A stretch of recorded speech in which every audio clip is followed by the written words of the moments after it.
After dryer ड्रॉई and पे the next term is term of a bill. देखिए, bill जब due किया रहता है, ड्रॉ करने और ड्यू करने के बीच का जो टाइम है वो डिसाइड होता है term of the bill pay, कि बिल आफ्टर डेट है या आफ्टर साइट वाला बिल है।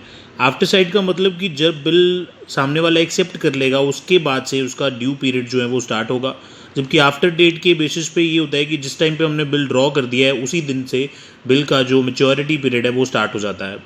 उसके बाद आता है due date. Due date is the date on which the payment of bill is due for the payment. जिस दिन बिल की पेमेंट ड्यू हो जाएगी, यानी कि जिस दिन पैसे देने वाले को पैसे देने पड़ेंगे, उसे हम ड्यू डेट कहते हैं। Days of grace. Days of grace are 3 extra days added to the period of the bill.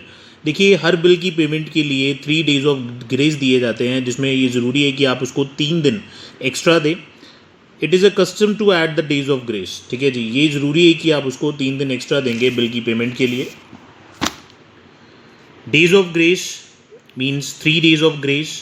देखिए, अगर बिल 1 अप्रैल 2020 को ड्यू हो चुका है, आपने एक बिल बनाया 1 अप्रैल 2020 को, उसी दिन साइन हो गया और उस बिल पे 3 मंथ्स का मैच्योरिटी पीरियड मीन्स जिस दिन पेमेंट आपको करनी पड़ेगी सामने वाली पार्टी को, तो इसकी ड्यू डेट क्या बनेगी? 4 जुलाई 2020। अप्रैल से मई से जून से जुलाई, यानी कि 1 जुलाई 2020 को आपका जो बिल है वो मैच्योर हो जाएगा। उसमें 3 दिन आपको डेज ऑफ ग्रेस ऐड करने पड़ेंगे, यानी कि maturity date will be 4 July 2020। ठीक है, this will be the maturity date.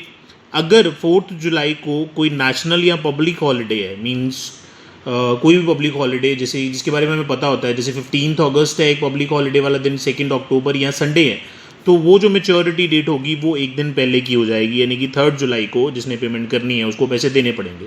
ऐसी हॉलीडेज जिसका हमें पहले से पता होता है, कैलेंडर में लिखी होती है, ठीक है, they are known as national और पब्लिक हॉलीडेज, तो बिल की पेमेंट एक दिन पहले देनी पड़ेगी। लेकिन अगर वो कोई इमरजेंसी हॉलीडे है, यानी कि कोई लड़ाई हो गई या कोई भी ऐसा प्रॉब्लम आ जाती है जिसकी वजह से इमरजेंसी में हॉलीडे डिक्लेयर करनी पड़ती है, तो पेमेंट की डेट जो होगी वो एक दिन बाद की होगी। ठीक है जी।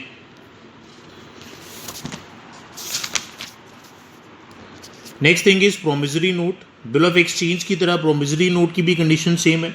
अ promissory note is an instrument in writing containing an unconditional undertaking signed by the maker to pay a certain sum of money only to or to the order of certain person or to the bearer of the instrument। इन दोनों में फ़र्क क्या है कि bill of exchange में तेरा 3 parties, dryer जो bill बनाएगा, ड्रॉई जिस पे बिल बनाया जाएगा, और पेई जिसको पेमेंट मिलेगी। प्रोमिसरी नोट में ड्रॉयर की ज़रूरत नहीं होती, यानी कि जिस बंदे ने पेमेंट देनी है वहीं प्रोमिसरी नोट बनाएगा। मेकर, उस बंदे को हम कहते हैं maker. Maker is the person who makes the promise to pay. इसमें वो खुद प्रॉमिस करके लिख के देता है कि मैं आपकी पेमेंट इस डेट को इतने टाइम के बाद कर दूंगा। It is a person who has availed the credit, यानी कि जिसको सामान उधारी पे दिया गया था, जिसने उधारी की पेमेंट करनी है, वो मेकर हो जाएगा। और पेई वही पर्सन है जिसको पैसे मिलेंगे। Payee is the person to whom payment is to be made. It's a person who has granted the credit. ठीक है जी, एंड में जिसको पेमेंट मिलेगी दैट पर्सन विल बी पेई। अब एक क्वेश्चन डिस्कस कर लेते हैं। बिल ऑफ एक्सचेंज की क्वेश्चंस में 2-3 कंडीशंस हैं। First condition, well bill is retained by the dryer, यानी कि जिसने बनाया है उसने मैच्योरिटी डेट तक बिल अपने पास ही रखा है, तो पेमेंट उसी को मिलेगी एंड में। ए ने बी को 10,000 का सामान बेचा 1 अप्रैल 2020 को, और एक बिल बनाया गया 3 मंथ्स के लिए। On maturity be paid the amount, यानी कि मैच्योरिटी डेट पे बी ने पैसे दे दिए। ठीक है जी। तो बुक्स ऑफ ए में आपने जनरल एंट्रीज करनी है और बुक्स ऑफ बी में आपने जनरल एंट्रीज करनी है। सबसे पहले ए की बात करते हैं। 1 अप्रैल 2020 को उसने गुड सेल करी, तो first entry will be B's account debit to sales. B person है, उसको हमने सेल करी है, तो बी डेबिट हो जाएगा और सेल क्रेडिट हो जाएगी 10,000 से, being good sold to B. ठीक है, बी हमारा यहाँ पे डेटर बन गया। जब डेटर हमें बिल साइन करके दे देगा तो next entry will be bill receivable account debit to B.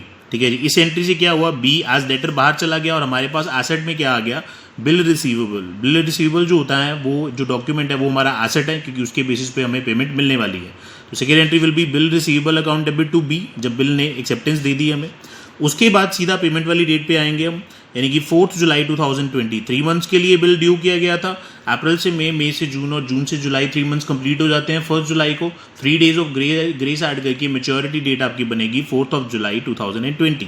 Payment आपको कैश में भी आ सकती है या चेक के थ्रू भी आ सकती है, तो entry will be cash account debit to bill receivable account 10,000 rupees, ठीक है। इन तीनों एंट्री को कलेक्टिवली आप देखेंगे तो आपकी एंट्री एक ही बनेगी, cash account debit to sales. यहाँ पे बी डेबिट हुआ था, यहाँ पे क्रेडिट हो गया, क्रेडिट डेबिट कट हो गए, यहाँ पे बिल रिसीवेबल डेबिट हुआ था, यहाँ पे क्रेडिट हो गया, ये दोनों कट हो गए, बस बीच में टाइम डिफरेंस है। सबसे पहले सेल की एंट्री, उसके बाद बी बाहर गया, बिल अंदर आ गया, उसके बाद पेमेंट आ गई और बी बिल रिसीवेबल जो है वो आपका बाहर चला गया। ये बुक्स ऑफ ए में एंट्री है। उसके बाद बुक्स ऑफ बी ने गुड्स खरीदी ऑन 1 अप्रैल 2020, तो entry will be purchases account debit to A's account 10,000 rupees. Same day उसने एक्सेप्टेंस दी तो ए डेबिट हो जाएगा, यहाँ पे ए उसका क्रेडिटर बन जाता है और यहाँ पे क्रेडिटर खत्म हो गए, बिल पेबल लाइबिलिटी है बी की, A's account debit to bill payable account 10,000 rupees, ठीक है जी। और मैच्योरिटी डेट पे बिल पेबल डेबिट हो जाएगा जब पेमेंट करी गई है टू कैश और बैंक जो उसने पेमेंट करी है। ये आपकी बेसिक एंट्रीज हैं, सारे क्वेश्चन में इसी तरह की एंट्रीज आने वाली है, बस थोड़े से चेंजेस होंगे उनमें।